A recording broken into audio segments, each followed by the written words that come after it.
అమరావతిని దేశంలోనే నెంబర్ 1 రాజధానిగా చేసే బాధ్యత తీసుకుంటామని టీడీపీ అధినేత చంద్రబాబు వ్యాఖ్యానించారు. అమిత్ షా వ్యాఖ్యలతో పొత్తు ఎందుకున్న వారి ప్రశ్నకు స్పష్టమైన సమాధానం వచ్చిందన్నారు. 3 ముక్కలాటతో ఏ రాజధాని లేకుండా చేసిన దుర్మార్గుడు ఈ సైకో అని జగన్ పై విమర్శలు గుప్పించారు.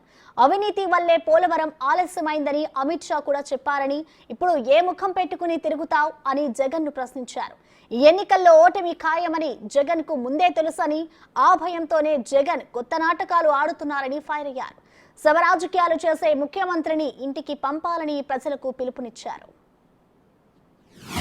ఈ దుర్మార్గులు ఒకసారి మీరు చూస్తే మన అమరావతిని నాశనం చేశారా లేదా తమ్ముళ్ళు అడుగుతున్నా.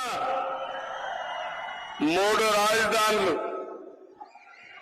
రాజధానుల ముచ్చట పెట్టి 3 ముక్కలాటాడి అసలు రాజధాని లేకుండా చేసిన దుర్మార్గులు ఈ సైకో జగన్మోహన్ రెడ్డి.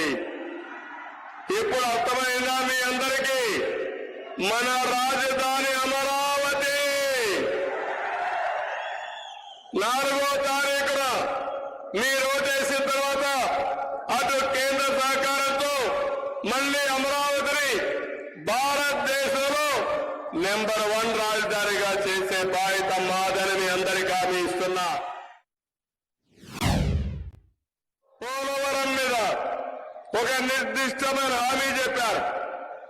మొన్ననే ప్రధానమంత్రి గారు మీడియా ఇంటర్వ్యూ ఇచ్చినప్పుడు మేము పోలవరానికి కట్టుబడి ఉన్నాం, పోలవరాన్ని పూర్తి చేస్తానని చాలా స్పష్టంగా చెప్పారు.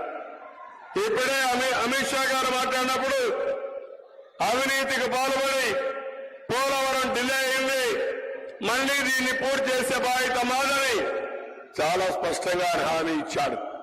తమలో ఇక్కడుండే మీరందరూ గుర్తుపెట్టుకోవాలి, మళ్లీ